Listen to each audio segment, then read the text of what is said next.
We live? All right, we're rolling. Josh, man, thanks for coming through, man, on the snow day, making the haul out. Welcome to HQ. Yeah, thanks for having me. I'm so excited about this conversation. For those listening, Josh is a dear brother of mine. He's also the owner and founder of Henotic Hemp. And let's just start there. What is Henotic Hemp, Josh? Henotic Hemp is a CBD supplement business I started a couple of years ago. We offer a variety of products. We mix cannabinoids with different nutrients, vitamins, herbs, adaptogens, mushrooms even, and put it all together in a package for all kinds of different uses. Yeah. Amazing stuff, man. And for those listening, Nick obviously is a dear friend of yours as well. You guys grew up playing hockey together, We're still right? playing hockey together. Yeah, still playing hockey together. Yeah. Yeah, for sure. And he was bummed he couldn't be here today, man. But we were both excited to jam with you for a handful of different reasons. First one, Henotic Hemp is preferred vendor for TRVFIT. So you guys will be seeing these products here inside TRVFIT. We'll jam on those in a little bit today inside the pod, but also stay tuned for some product videos and so forth. I've personally been taking your products for a long time. You know that. Believer in it. Also, even in the background, a few years ago when we first launched True Nutrition, we were looking into the CBD space, and Josh, you were literally the one I was calling to ask about my manufacturer and so forth, right? So, picture this for the audience is we were getting ready to launch our CBD line, and Josh was my guru in the CBD space because, I know love and trust him. Tiny bit ways ahead of you, but not much. Yeah, and I knew that you were in the space too, and, obviously I know, love, and trust you, and all your knowledge with CBD was super helpful. And then, obviously it didn't make sense to us logistically to continue with that. And you've been making way better products for a very long time. So we're excited to partner as far as that goes. But on the flip side too, knowing that we're in the same conscious space, kind of going through the same journey when it comes to even, spiritually, all those types of things, so much wisdom, and you've been such an incredible friend for me, man. So I want to chat about products a little bit, but I think let's go ahead and start where we went to high school together. We graduated the same year, but we, obviously ran in different crews and we're super tight there. Yeah. But how did CBD and these beautiful products show up for you? Where did your journey kind of start? So my entry into the holistic healing space, I guess is what you could call it, that stemmed from a long history with substance abuse. So throughout all of my 20s into my 30s, struggled with substance abuse. You name it, I've probably had a problem with it. The worst, at my worst, I was using heroin on a daily basis, heroin and crack cocaine, driving from Howell down to Detroit every single day. Totally hopeless, just, a mess, I had no direction. So during that period when I was using heroin, I was always searching for something to break the chains, to help me get away from it. So I was trying all kinds of different things, and, nothing was working. I even went to a rehab center, faith-based rehab, for 13 months up in Lansing. Completed that, did really well in the program, got out. I met my wife in the program. Mm-hmm. Joined the Army after I got out. I had a real clear purpose and mission. I wanted to be Special Forces. And so I joined the Army, did the whole thing, went through training, and I came home. I was Army National Guard. I came home from 6 months of full-time, active duty, going through the training, and then National Guard is just 1 week in a month, and then a couple weeks in the summer. It wasn't nearly enough to keep me busy or occupied, to give me that fulfilling, thing that I was looking for. So long story short, I ended up relapsing and almost didn't make it. I overdosed about 12 times, 11 or 12 times. And was really at a point where if I didn't find something to help myself, and to stop this in its tracks, I was gonna die. So I got about a week under my belt away from the drugs. I was doing good, 7-8 days, and went back to work. And my friend told me about CBD. He asked if I had ever heard about CBD before. I said, no, never heard about it, but I spent the whole day, driving around the work van, looking it up on my phone. He was driving. I was, just researching it, and everything I was finding was, pointing to something that could really, help me. And after work that day, we went back to his house, and he gave me what he told me was just CBD. And turned out it wasn't just CBD. It was a 1-to-1 THC and CBD mix. And he gave me a huge dab. I don't smoke a lot of cannabis. Mm-hmm. I'm really sensitive to THC. And he gave me a huge dab of this stuff. And it sent me to the moon, literally to the moon. As far as like a regular cannabis high is what you're implying? Yeah. Okay. Cool. Yeah. But as soon as it hit my system, it got into my blood and hit my brain, it was like color came back into the world. And I knew that I had found like something really special there. And it felt different than your regular cannabis experiences previously, is what you're implying? Yeah. Yeah, it was different. It was, like I said, the lights came back on. Mm-hmm. Color came back into the world. And he took me home, dropped me off, and then like the paranoia set in from too much THC, and that was a whole other thing. Yeah. But made it through, that first experience, and from that point forward, all I could think about was CBD, starting a CBD company. I didn't have any withdrawals after that, didn't have any cravings, nothing for months. I still had a ways to go with my addiction and other substances. What year was this? Of course. Would you guess? This was in 2016. This was like Early right on. around the election. Okay. Yep. And then, that was the start. Yeah. Wow. I feel like there's so much to unpack there, man. And what's pretty powerful, man, is having this conversation now. Even a bit of background for those listening, and so it actually be news to you as well. But I didn't even drink till I was like 21 years old, right? I remember just going like the high school parties, all those types of things when I was growing up, and I kind of held my straight edge badge of honor. Like I didn't do those types of things for a long time, and I think a lot of that was out of fear and scarcity with my dad being an addict as well. And what's interesting but also beautiful is how the destigmatization is happening. But I think there's a lot of the audience right now that might be listening that still doesn't understand a few pieces of this, right? So cannabis was never something even when I started, drinking, I never really enjoyed it in a party experience. It sounds like you didn't really have good experiences with it as well. It was never really a thing, or? I used a lot of cannabis at the end of high school and into college. Okay. Yeah, into my early 20s, but then it started to kind of turn on me. Yeah. So I backed away from it. Yeah. And what's so powerful is like the education curve behind understanding these substances. CBD, obviously we'll dive in, the difference between THC, the bits of pure and isolate and all those types of things. Mm-hmm. But also that we can have this conversation in a container of like, these are helpful tools. And they're used in practices not only for fitness, obviously, stress, all those types of things. But when it comes to, you mentioned mushrooms in some of these products as well. Mm-hmm. Mushrooms are now a different conversation they're using in therapeutic centers as far as medicine and all those types of things. So it's pretty powerful. Anybody listening, like, of course, we're going to have a fun conversation around what that journey looked like, maybe in a different container, but that it's a resource and a tool that individuals could be sitting back of and just making assumptions, right?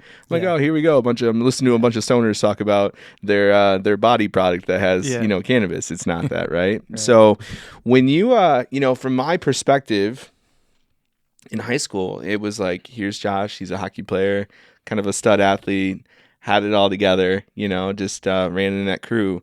Where did the shift start happening? Where was it a gradual slope to like where you started journeying from regular partying to heroin, crack, those types of heavy drugs? Yeah, that all happened. So at the end of high school, I'd just started partying more and more because I grew up homeschooled. Okay. I should preface with that. So I was homeschooled and moved to Howell right before 9th grade. Okay. So right before high school, moved to Howell. Jumped into Howell High and just, I wanted to experience like the high school experience. I wanted to do it all. I wanted to be the athlete. I wanted to run in the popular crowd. I wanted to go to all the football games and all the parties and all that stuff. So over the 4 years of high school, I just, started dabbling with different things, and, I was curious, and never a shy guy, in any way. So, I would accept the challenge if it came my way, and years and years of that mentality going into college just kind of set me up for addiction. Hockey was a huge part of my life. Played it from the time I was a little kid, and had plans to go a long way with it. And my hockey career kind of abruptly ended when I was 18. I moved home from playing junior hockey in Minnesota, and was supposed to go up a level, the next season, and never didn't do that. So that left a huge hole in my life. Losing hockey was a huge hole. And from there, I moved into an apartment with a couple of buddies up in Lansing and just started partying, going to work and partying. That's all I was doing. And then, eventually I found pills and started taking pills. So it sounds like, the gap between hockey, identity attached to that, and going to an empty dark season. Big time. Yeah. I wasn't ready for it. I was a young kid and just I've always been kind of a lone wolf and just, I'll figure it out on my own. So losing such a huge part of my identity and a huge part of my life like I did, it just left me searching for things to take the pain away and to, make myself feel whole again. So I'm just so curious, from an kind of ignorant and naive to these spaces, obviously mentioned my background. So when, what was the first, I guess, say harder drugs and those types of things, but, for me, was there a stutter point to where, even the heroin experience, was there an experience where you're staring down the substance, should I do this or should I not? Or was it just so normal in the circles where it didn't feel like you're going in, or just not making even conscious decisions at that point? I mean, it's so gradual. Yeah. With opiates especially, I found, oxycodone, and Vicodin, pills. Right. And I started taking those instead of going out and drinking, so I would take some Vicodin, a couple Vicodins, I wouldn't get a hangover, I'd sleep great. I'd wake up the next day, feel awesome. I could take a couple Vicodin, go to work, crush it at work. So it was such a slow, gradual thing that I didn't really realize what was happening, as I was getting more and more addicted. And by the time I realized I was addicted, I didn't experience withdrawals for the first year and a half of using opiates. And I was using Oxycontin, I was using some heavy pills. So I didn't even know that I was addicted. And, once you're addicted. Is that rare to not experience the withdrawals and stuff like that? I don't know if it's necessarily rare, but I definitely think it's common to not realize what's happening. Yeah. As you're just going off the slope, you're going off the cliff and you don't even know it. Yeah. Yeah. I think that's an important piece to kind of simmer on for me is, you make assumptions on, someone dealing with, those types of hard drugs and relapsing in those, and they made that decision, right? And now they got themselves in a sticky point, and not out of judgment, but more so you made that conscious decision to a drug that is addictive, and it sounds to me like it wasn't a conscious decision. It was more of a slow flow and kind of going piece to piece. Am I hearing right? Or and like I said, I'd stopped drinking as much too, so I thought I was kind of lesser almost of two doing evils. Good thing, healthier option. But that's how it goes. A lot of people, especially back 10, 20 years ago, when they would get any kind of injury, anything, doctors were handing out opiate prescriptions left and right. And those people started taking that stuff without knowing it, and Yeah. There's that's what happens. there's one series, I don't remember what streaming service it was on, but it literally is the story of oxycodone, like how they started selling oxy. Oh yeah, And Oxycontin Express or something. Yeah, it was something else. But they're literally going through all the incentives that these salespeople would give to doctors and so forth, and they literally would say at the beginning, it's non-addictive. They said it for the first handful of years that oxy was non-addictive, and then they were doing all these payoffs and all these types of things to make the public and these doctors think it's non-addictive, and then of course it all came to life. It's just it's pretty scary. Madness. Like, right. Yeah. So very cool, man. So when you went to rehab, you said it was how many months? 13 months. And yeah. This is a faith-based program. Yeah, place called Teen Challenge. Not for teens, like familiar, the name would imply, but anybody any age, guys. They had a women's center, guys center. And it helped me. Yeah, and I heard something pretty powerful that I'm curious about is you met Carly in there. Yeah. What was that experience like? You guys? Oh man, so we're a bunch of addicts, right? Going through this program, we're not supposed to be talking to girls. Like that's like you gotta like the get yourself together. Yeah. You're not. You don't bring another person's life into your mess. Yeah. But I've never been much of a rule follower, So we had this program. It was the drug awareness team, the DAT program. And we would go to different stores and do fundraising. We'd stand at like the entrances of Walmarts and malls and stuff. And we would stand there, tell our stories, our testimonies, and share what we were going through, and ask people, to donate to the center, so we could keep the lights on. And it was a huge part of, the income for the center. So it was a super cool job to get, if you got picked for DAT, that was pretty exciting. But anyways, we were doing this long fundraiser at all the malls around the state, Grand Rapids and Lansing. And first day we got there, I got sent out to the Yonkers and Grand Rapids. We walked in.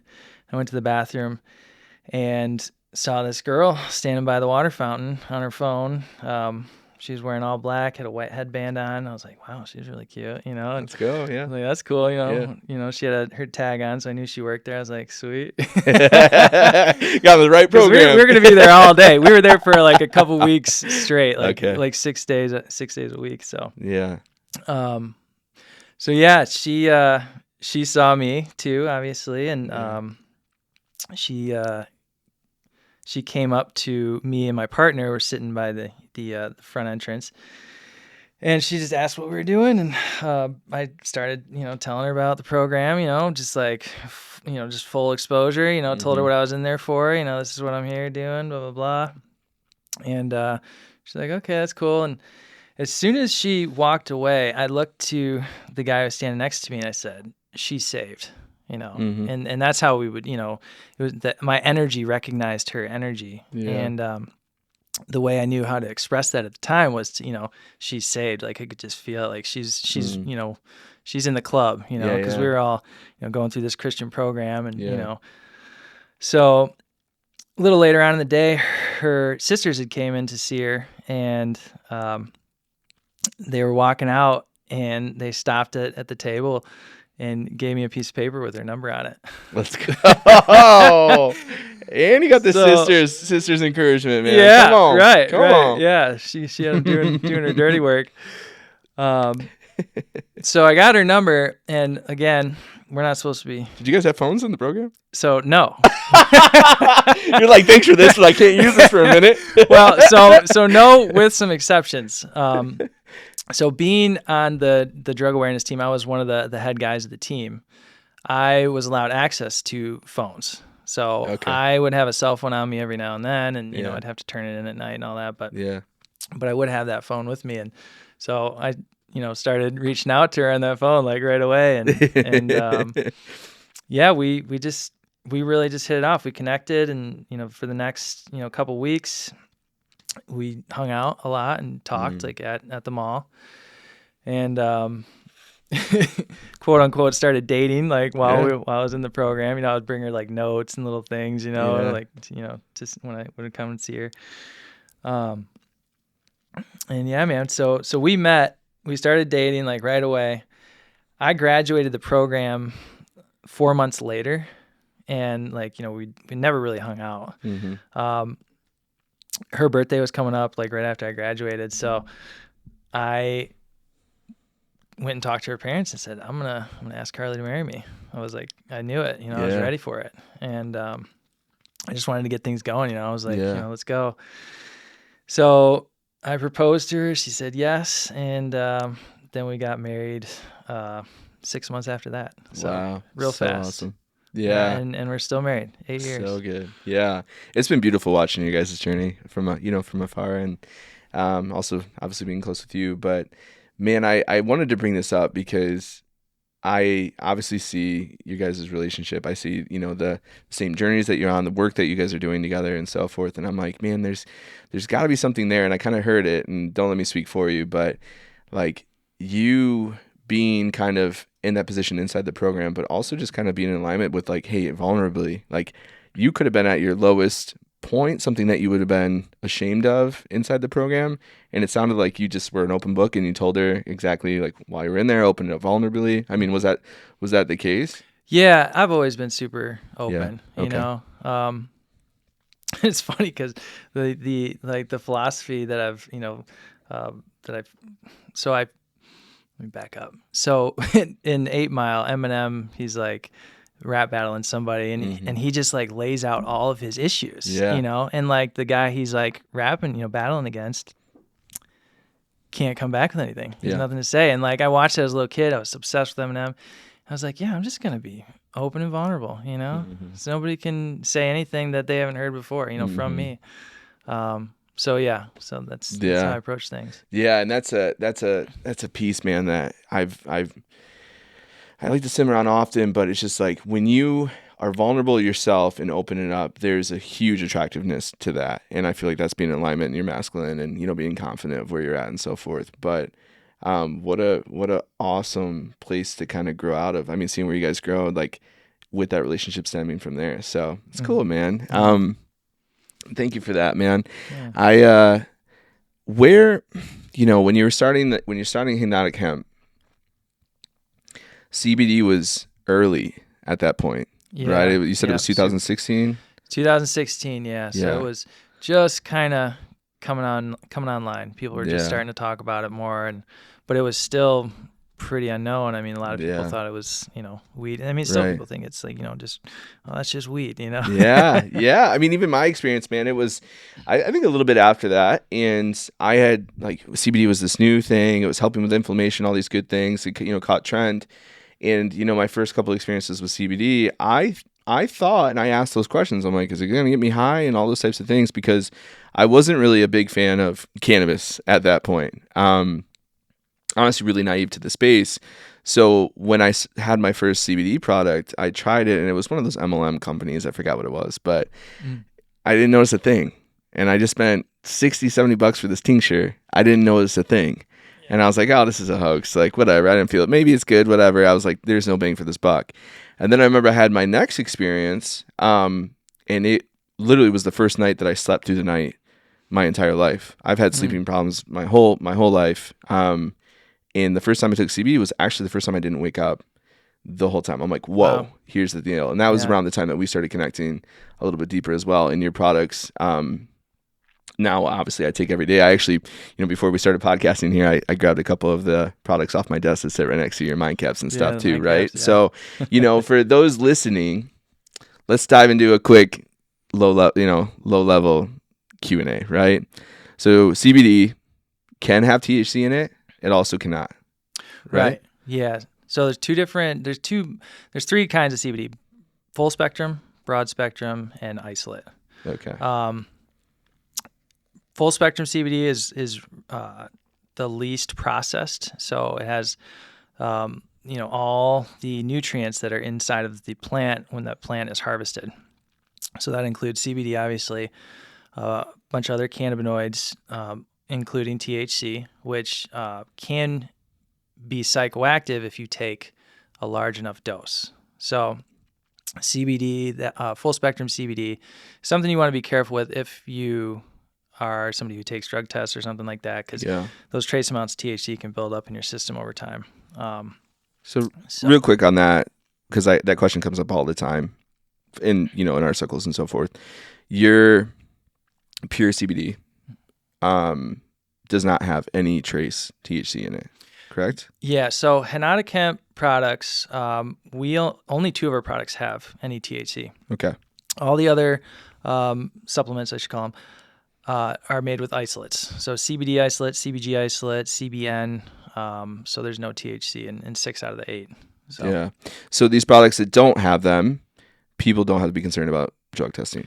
Right. Yeah, they're perfectly safe. You could, if you're a police officer, if you're in the military, if you take regular drug tests, Mm-hmm. and if they're looking specifically for CBD, which I don't know of a drug test that tests for CBD, Mm-hmm. You'll be fine, because all they're looking for is THC. Yeah. And you even go so far to where I believe the barcode takes it to the certificate, or Yep. So if you scan the QR code, each label has a special QR code on it, and you can scan the code with your phone. It'll take you right to the website, and you see a the test legit results. certificate that it's been tested. It's not someone in the basement just like, hey, I'm going to take some of this out, and people are putting their careers on the line, right? So that comes up often. Right. And then like the next question is obviously cannabis being becoming legalized in this area and those types of things.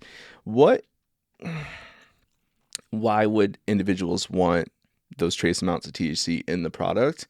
Because it's not, they would have to take a lot of that to get high, right? So what are the benefits? Maybe not. Well, so it depends. It depends on the product. Oh, I forgot your new product too. Yeah, the new gummies that we have. So that has a microdose of THC in it. Okay. 1.5 milligrams per gummy. I can feel it when I take one of those. Okay. I'm sensitive to THC. But I can definitely feel it. Okay. The full spectrum oil has a little less concentration of THC. I don't feel that. But yeah, that is something to be aware of. Are there benefits outside of just the high sensation behind having those trace amounts of THC in it? Yeah. So with the full spectrum product, you're going to get what's called the entourage effect, which is kind of a synergistic effect of all of the cannabinoids, the terpenes, the flavonoids, all the stuff that's within that plant. Working together, creating a synergy effect. They call it the entourage effect. It makes it a little bit stronger, a little bit more potent. It's probably a little better for pain relief compared to an isolate. But the differences are pretty minor. I haven't seen a significant difference between taking an isolate product compared to a full spectrum product. Okay. Very cool, man. Yeah. So let's let's jam through a few products real quick, and then I want to get back into the journey. But a few products I would encourage you to chat about is I take the body caps every day. So let's chat about the body caps first. So the body caps, those are a big seller, one of our big sellers. It's a CBD CBG blend, a 1-to-1, mixed with turmeric, black pepper, acai. There's chondroitin and glucosamine in there, so stuff that's good for your joints and cartilage. Those are great for inflammation, body aches. They're also really great for anxiety because it's a higher dose. So one capsule is 50 milligrams total of cannabinoids, half and half, 25 CBD, 25 CBG. And the CBG actually helps with focus. Where they're doing research and studies are showing that CBG is great for focus. CBD as well. So that's kind of where the anti-anxiety effects come in. But yeah, those are great. The turmeric, it's a curcumin C3 complex. It's a patented turmeric extract. The black pepper mixed in helps you absorb everything better. That's also, it's called bioperin. It's another patented extract. So yeah, that's a really, really great all-in-one capsule. Yeah, it's shown up big for me. I've been training extra hard and going hard in the paint for the past, few probably 8 weeks now. And those, I've noticed a significant difference with my body recovering and feeling less achy and those types of things. So shout out to body caps. I've obviously rocked with the soul drops for a long time. Obviously a pretty direct form of taking, CBD product, but how would you typically dose the soul drops? How they show up in your life? Yeah, the soul drops, that's like the Swiss Army knife of all the supplements we offer. It's great for everything. It's the full spectrum, high dose. So a bottle is 3,500 milligrams, which is a good solid, point marker where you want to be at.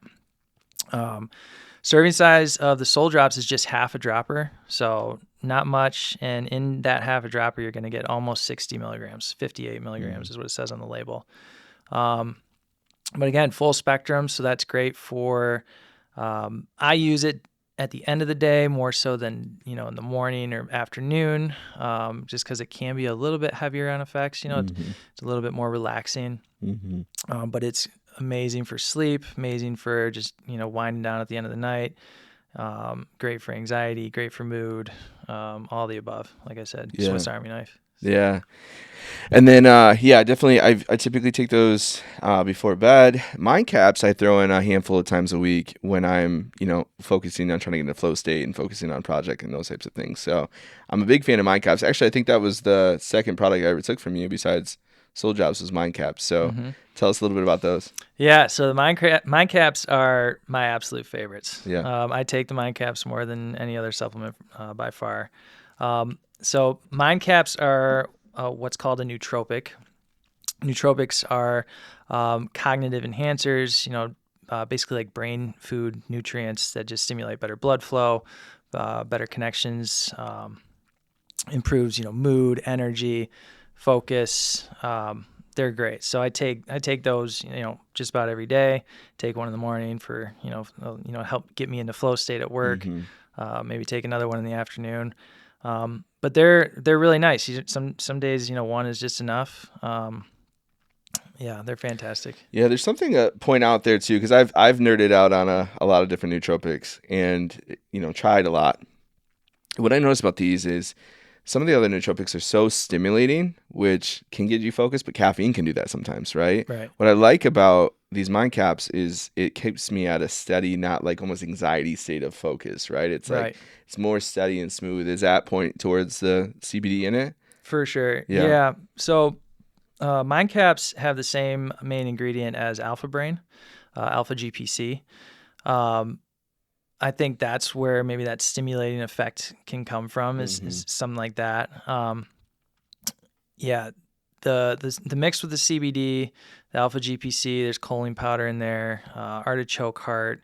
The combo, each capsule has 20 milligrams of CBD2, which is a good dose. You want to be around the 20 milligram mark anytime you're going to take CBD. I would say, 20 to 100 milligrams is a good serving size. Yeah. So. Very cool. Yeah. Awesome. And then the roll-on, which we don't have today, but the roll-on's sweet. I've used that huge for Elite aches Relief and pains. Yeah. So tell us about that, man.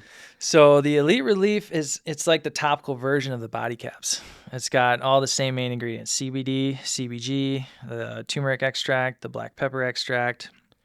There's natural menthol in that for like an icy hot effect. The Elite Relief roll-on is our best-selling product by far. So awesome. It works it's really so good. Fantastic. I've actually used it for warm-ups too before. If I'm going for a run, I'll hit my knees with it because the menthol effect will bring blood and help warm up the kneecaps for also inflammation too. So shout out Elite Relief, man. Yeah. And then you gave me some samples of these balance gummies, bro. And they're great, man. Any you want to plug these? Yeah, the Balance gummies are our newest product. It's full spectrum gummy, super tasty. They're made with all natural ingredients, natural coloring, natural flavoring. They're vegan friendly. 50 milligrams of CBD per gummy, so it's a good solid dose of CBD with that microdose of THC. Those are great for just chilling, relaxing. Taking the edge off, sleeping better. I wouldn't take those before work, but after work, definitely. Yeah, a little bit of a nightcap wind down for sure, man. Yeah. Excellent, man. Yeah. So we've developed obviously a close friendship, but for me, man, your insight into some of these spaces when it comes to plant medicine and just being on the same journey. We have a similar background of where we started, not obviously based on the addiction, but our belief system and those types of things. Yeah, very similar. And what's cool, man, is you've shown up in an interesting way of being a guru for me, right? And not an interesting way, but like honestly a guru, right? Like you're very educated in the space, man, and all those the quotes that point out like your trauma and your hardship typically turns into the medicine that you give to the world as well. So, what what wakes you up every day, right? Like your mission behind Henotic Hemp, but also just what do you like to, like, what are you trying to radiate every day off of your purpose and your, or dharma purpose. Yeah. So, that I just got back from a trip down to the Amazon, down in Colombia. Mm-hmm. I went down there, worked with native tribe, Kofan tribe, and did some work with plant medicines. They're yahe is what they call it, ayahuasca. And one of the intentions I had going down there was to get more clarity on my purpose, on my why. And it showed me, something. It gave me the answer. It was simple, nothing fancy, and but it, it's pure and it's right. What it told me is that my mission here, my why, is to assist the light in overcoming the darkness. There's a lot of darkness in the world. Mm-hmm. There's a lot of people in the world who aren't, working for the light. Mm-hmm. Not that they're necessarily trying to work for the dark, but right. If you're not trying to work for the light, then, where are you sitting at, Mm-hmm. So that came through real clear. It was a beautiful message. And since then, since being back, I'm just waking up just without that anxiousness of, what is my purpose, wondering what I'm here for, The second part that ayahuasca gave me was that, my purpose is just to walk my path and just to be Josh, just to experience this life as Josh. And the people who are supposed to see it are going to see it, and I'm going to help those people. I don't have to worry about helping everyone, And that, talk about a weight being lifted off your shoulders. It's just like, yeah. Huge exhale, man. Just got to keep going. I can resonate with that so much, man. We're definitely high achievers. You're running a business, right? And, in my life container as well, it's this interesting conversation of you get an exhale to where it's not so much of doing, it's obviously being, but we're also in this space that can very much turn into this hustle, grind space, right? So, right. To really talk about, plant medicines and obviously the work that you're doing, for me, you've had a direct impact in my life, man. We're being a trusted source. I know that your background has become your medicine. Like if I come to you for advice on certain plant medicines or substances and so forth, I know you're not trying to give me feedback of just sending me off and having a good time, right? There's right. It's medicine. Yeah. It's in the space of healing. It's a space of there's actually good work being done with these types of things, right? Mm-hmm. So from my stigma, I was, from the outside, right? We had that conversation, get on the inside and understand it, right? Yeah. From my outside, I was so, I don't say terrified, but I had such a stigma and a judgment towards some of these things. And I was like, whether my belief system, I was like, God, this is against my belief system, and so much anxiety around. I have just had my, you were a big part of my first plant medicine ceremony that we'll unpack at some other point. We haven't even got to catch up about your jungle trip either yet. So I'm excited to dive into that with you as well. But for me, that was a huge download I got as well. It's just being, right? I was so anxiously living out, do more because of my validation. And, obviously this makes me feel better. I accomplish more, work harder, driven by deep crippling insecurity. To where now it's more of a being, and that's something that you radiate with your energy walking around it as well. It's not this anxious vibe that a lot of my circles sometimes get, is doing, and I have to get this done and all these types of things. I work hard, you work hard, we do a lot. Where is that balance? Is there a balance? It's something I'm still unpacking right now, where lots of projects, I can get really busy, but there's a big difference between Tyler showing up and working in flow and being and enjoying my work rather than anxiously trying to solve problems too. So do you have any downloads for anybody listening as far as that shift? Yeah. I would say we're products of our culture, and, Western culture, American capitalist society is just, consumer produce, driven. That's all we focus on, is money. And that's what creates this anxiousness, this lack of fulfillment, this emptiness that so many people are dealing with: depression, anxiety, mental health issues. It's all coming from chasing the wrong thing, in my opinion. We don't create space to get still, you know, and that's where the work is, but that's where the magic is. That's where the dragon is too, yeah. That's where the dragon is. And you got to go to the dragon's lair, you know, to get the gold. You do. Yeah. You know, but yeah, creating a space of stillness, whether it's just, you know, a couple minutes of meditation or going to the jungle, because it's going inward, you know, Right. creating that space to go inward. You know, that's what stillness is. It's creating a space, a container for you to look inside, you know, and nobody wants to look inside. No. You know, it's scary, you know, Yeah, there's a lot going on in there. Yeah. You know, and if you never have done that and, you know, you're 30, 40 years old, you know, it can be even more terrifying, you know, but you just got to do it. And once you do start looking, you realize that, oh, this is nothing, you know. Mm-hmm. There's a quote I love. I'm probably going to butcher it, but it's something like along the lines of, nature loves courage. And when you step up to the plate and you show up, nature recognizes that, sees that, and will have your back. And you just got to hurl yourself into the abyss. And once you do, you'll realize it's a feather bed. And it's all good.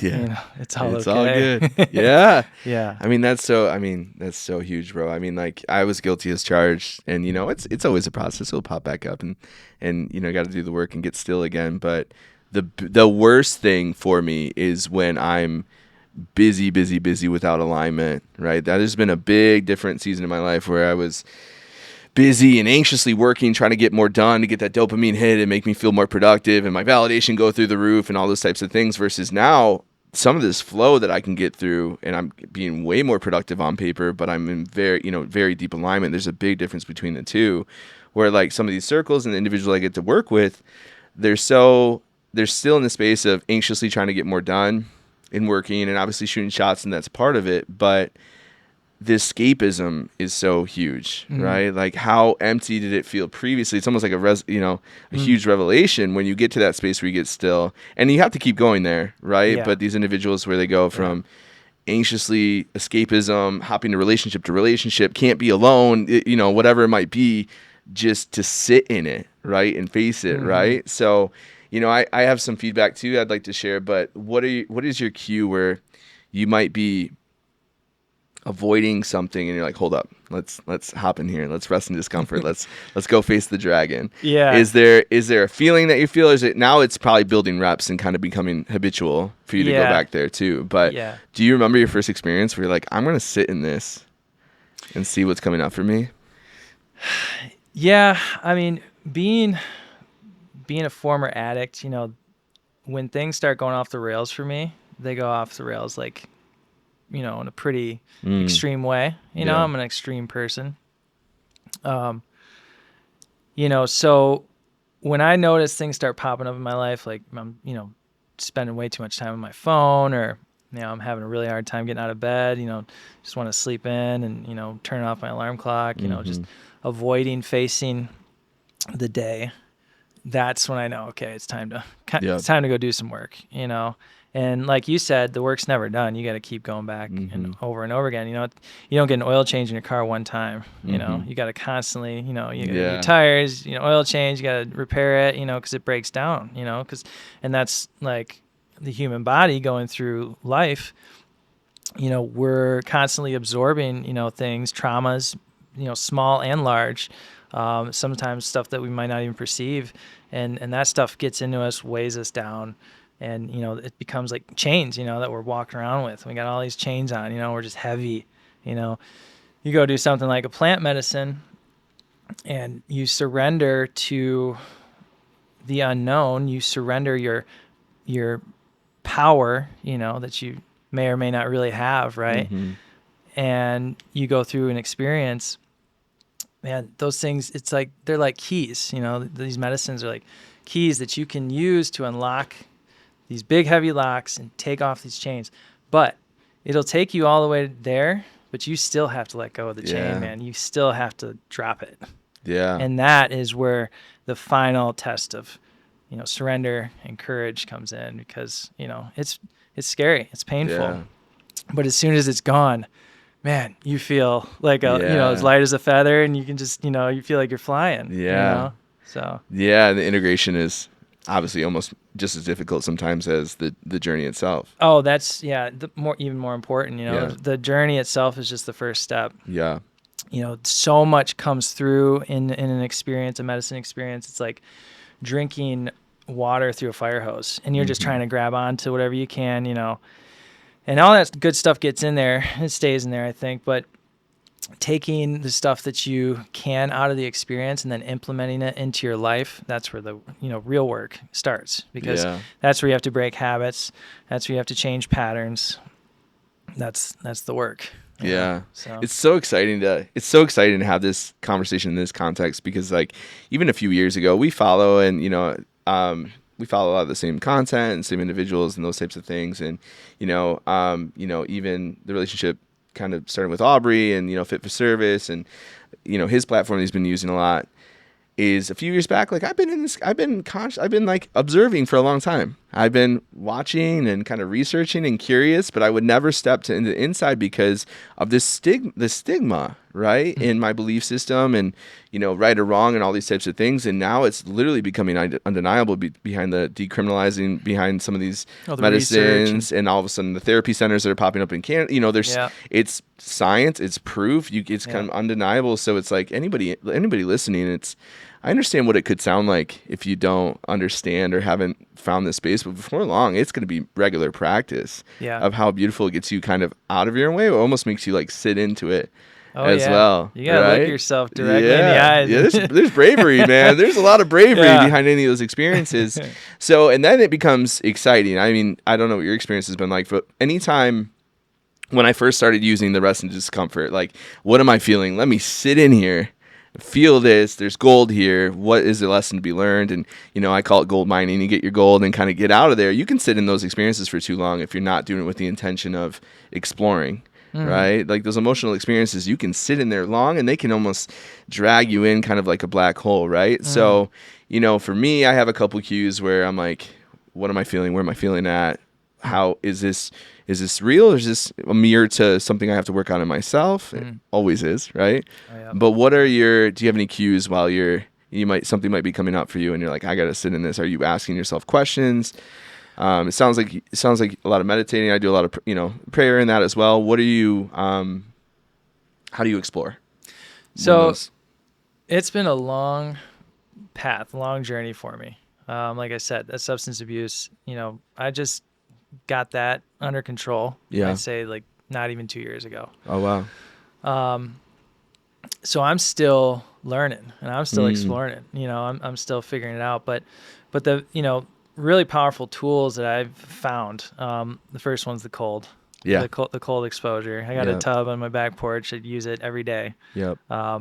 Sucks it's going to get warm eventually, and I'm have to resort to cold showers, which showers are actually worse than the tub, believe it or not. I beg to differ. But the cold has been a huge teacher, huge helper for me. Cold, meditation, the various plant medicines, natural stuff, CBD obviously has been a huge part of my journey. But yeah, just if I see something that looks like it could be helpful, or hear about something that could help me, that could be a tool, I'm not taking anybody's word for it. I want to go experience it myself. I want to go see for myself. I want to know it as real. I want to get that gnosis with a G, that deep inner knowing. So yeah, I'm still on, I'm fresh on the journey for sure. Yeah. So, but it's going good. And, as I get more tools, I'll have to let you know. More tools in the toolbox. Yeah. So some things to hear, and it's a note worth overemphasizing is when individuals are coming up with their emotional experiences, maybe feeling slight depression or maybe something's going on, it's all real in the body, right? But you cannot get to your clear, clever, concise being when you're in your flight or flight state in your reptilian brain, and anxiety and your emotions have taken over, right? So you mentioned cold. For me, CBD, obviously cold immersion, I love it, right, too. Yeah. But CBD and a jog, like a light jog, light exercise, like the CBD will help with anxiety, get me out of my anxiety state. and then do some light exercising, which is changing your body's physiology. I used to call I call it my sound check. Yeah. Where you can check in, but it's so important for individuals when you have these experiences, take the space to prepare to gold mine, right? Like if you're frantically feeling these, these thoughts and feelings, do some of these tools and practices that are readily available for you before you do the exploring, which would be helpful as well, right? Oh, for sure. Yeah. Yeah, for sure. So yeah, because you can't fix a problem in the same state that it was created in, Yeah. So, yeah. That's what these products have shown up huge for me, man. So, messaging, man. As we kind of wrap up here, we'll obviously do more. I want to talk about some of these more experiences in the future, but obviously to introduce you to the community and in the audience and the good work you're doing. How can people connect with you? How can they find you? Yeah. So I'm on Instagram more than anything. At the _Henotic, like, the business HENOTIC _hippie is my new handle. I've been rocking that for a few months now. Then at Henotic Hemp on all platforms. All over Instagram the most, Facebook a bit, but yeah. Amazing, man. Yep. And henotichemp.com, is that it? Yeah, of course. Yeah, the website, www.henotichemp.com. That'll take you right there. You just check everything out. Very see cool. for yourself. Yeah, so obviously it's a start. We're excited to obviously have you as an official partner as TRVFIT. For those listening, if you're a TRVFItter, you're going to see these products in-house at participating locations. So we're excited to bring these tools and resources that I kind of feel a little guilty about, that I've been using for so long and haven't given access to our community as well, to these as well. But actually, I've sent out a lot of packages to people that have talked to me. I have close friends. You've helped me out with that, where I've been like, close friends that are having a hard time with sleep or anxiety. I'm like, Josh, hey, let's take care of this. Let's take care of this friend. Can you send out a package and so forth? So we've been doing it on a low level, but it's excited to, they've shown up huge in my life, man. So I appreciate the work that you're doing and excited to get these products in house, man. So any other golden nuggets you want to leave us out with? Not putting you on the spot too much, man. I think I'll save the rest for the next one. Yeah, there'll be more to come. But super excited to be here and to be starting this with you guys. It's been a long time coming, but all in the right timing. And man, I really appreciate you. Yeah, we'll put you on the hot seat too, man. I want to take a deep second to express my gratitude, man. Thank you for being such a incredible brother and being a big part of my journey, man. So without further ado, we'll wrap up this one and we'll catch you on the next one. All right, see you then.